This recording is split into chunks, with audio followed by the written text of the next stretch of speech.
December 1939, a 25-year-old woman walked out of her apartment and was never seen again.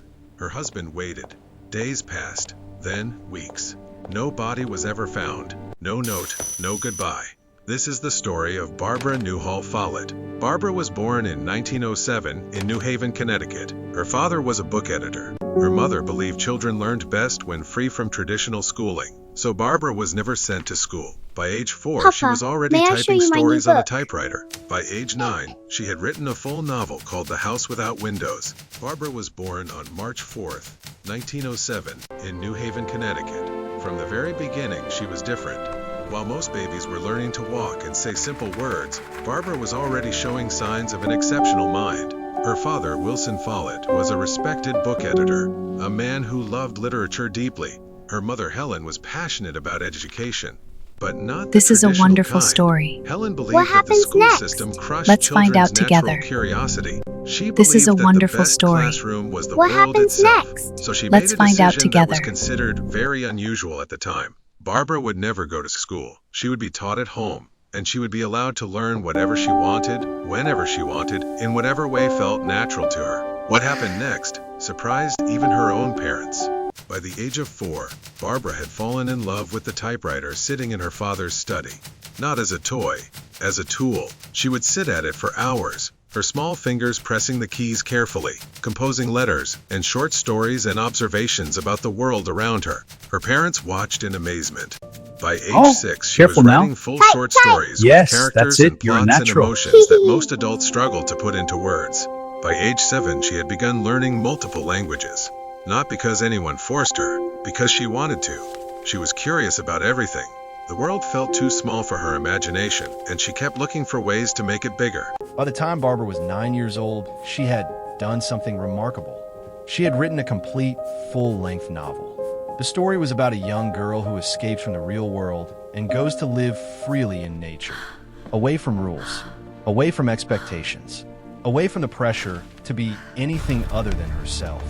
She called it The House Without Windows.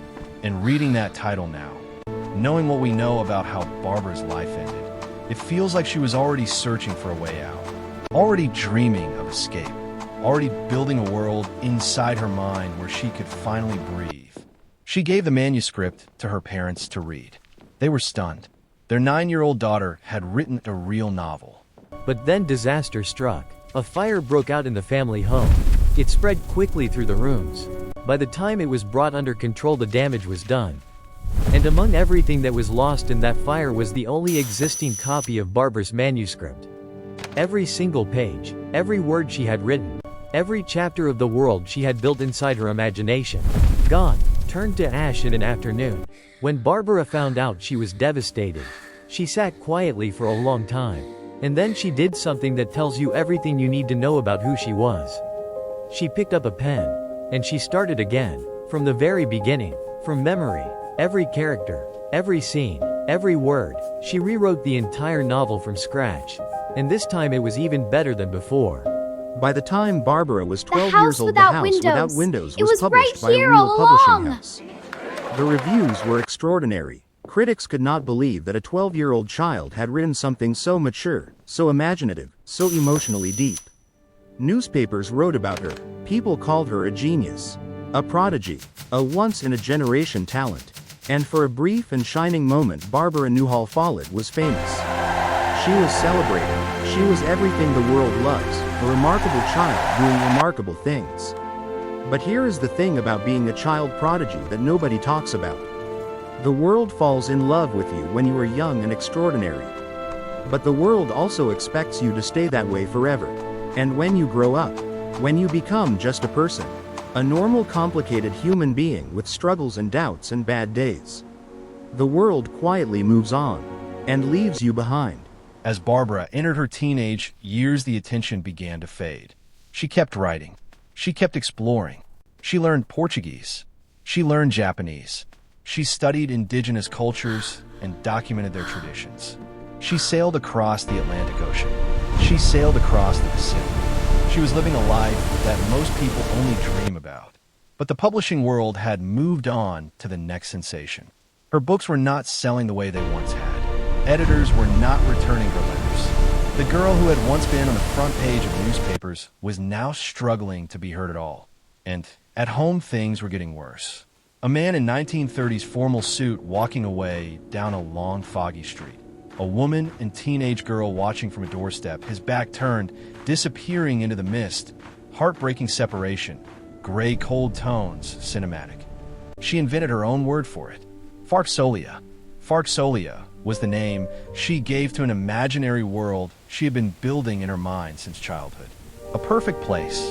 A land of absolute freedom where nobody judged you and nobody left you and nobody expected you to be anything other than exactly who you were. Farxolia is where I In her truly diary, live. she wrote about Farxolia with the kind of longing that breaks your heart to read.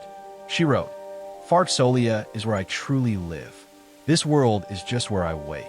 Read that again. Farxolia is where I truly live. This world is just where I wait. This was not a woman who was fully present in her own life. This was a woman who was enduring the real world while waiting to escape to the one inside her head. And that escape was coming, just not in the way anyone expected. In 1931, absolutely Barbara beautiful. married a man Thank you. I'm named so happy. Nickerson Rogers. He was educated and stable, Thank you. and on I'm paper so he happy. seemed like a good match for her. But the people who knew Barbara during those years describe a woman who was deeply unhappy, restless, emotionally withdrawn. She and Rogers did not share the same passions. She wanted to explore and create and discover. He wanted a quiet domestic life. She kept writing in her diary every single day, but she had completely stopped trying to publish. It was as if somewhere along the way she had made a quiet decision that the world did not deserve to read what she had to say, that she would keep her inner life private, that Farxolia would remain hers. December 7th, 1939. Barbara and Nickerson Rogers had an argument at their apartment in Brookline, Massachusetts. We do not know exactly what was said. Rogers never spoke publicly about the details of that night. What we know is what happened after. Barbara went to where they kept the household money. She took some of it, not all of it, just enough. She packed a small bag, a few items of clothing, some personal belongings, and then she walked to the front door. She opened it. She stepped out into the cold December night, and she pulled the door closed behind her. She was 25 years old, and nobody who knew her would ever see her again. Rogers waited 2 weeks before reporting her missing. 14 days.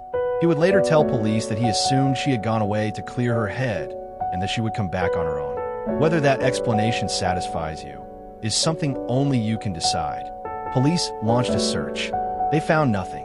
In 1939, there were no credit cards to trace, no security cameras on every corner, no mobile phones, no digital footprint of any kind.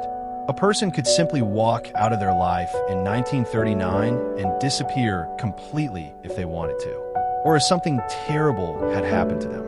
Barbara Newhall Follett had vanished without a single clue left behind. Over the look at this decades that date followed, here. researchers That's a and crucial fans of point. Barbara's work have So, put forward what does many this theories imply about for what the happened to overall her. strategy? Some believe she Crucial took her point. own life that So, December night. That what the does this years of imply for the overall disappointment strategy? and loneliness and feeling forgotten had finally become too heavy to carry. That she walked out into the darkness and never came back because she chose not to. Others believe something far more hopeful. They believe Barbara finally did what she had always dreamed of doing. That she disappeared on purpose. That she walked away from a life that was making her miserable and started completely fresh somewhere new. Under a different name, in a different city, or perhaps even a different country. Living simply and freely and finally on her own terms. Living in her Farxolia. There's a third theory that some researchers find most likely. That Barbara was the victim of crime. That something happened to her on that cold December night that had nothing to do with her own choices. That she was simply in the wrong place at the wrong time. And that whoever was responsible was never caught and never identified. We do not know. We may never know. Her case has never been officially closed. She has never been declared legally dead in any definitive way. Somewhere in the records, she exists in a kind of permanent limbo. A woman who walked out of a door in 1939 and simply never arrived anywhere. What I want you to take away from Barbara's story is not just the mystery. It is the tragedy of a life that deserved so much more recognition than it received. A girl who taught herself to write at 4 years old. who rewrote an entire novel from memory after it burned, who published a book at 12, who sailed oceans and learned languages and built entire worlds inside her imagination, who invented her own word for the freedom she spent her whole life chasing. Barbara Newhall Follett deserved to be remembered, not as a footnote, not as a missing persons case, but as one of the most remarkable and heartbreaking figures in American literary history. Her diaries and writings have since been compiled and published. A small and passionate community of readers keeps her memory alive. But she deserves so much more than that. She deserves to be known. Did Barbara Newhall Follett finally find her Farxolia? Did she escape to the world she had spent her whole life dreaming about? Or did the real world take her from us before she ever got the chance? We may never know the answer, but we can choose to remember her. We can choose to say her name. Barbara Newhall Follett, born 1907, published at 12, forgotten by the world, gone at 25. If this story moved you, please leave a comment below and tell me what you think happened to her. I would love to know your theory. And if you're new here, please subscribe. Every single week, I bring you the stories that history forgot, the people who deserve better, the lives that should never have been allowed to fade. I will see you in the next one.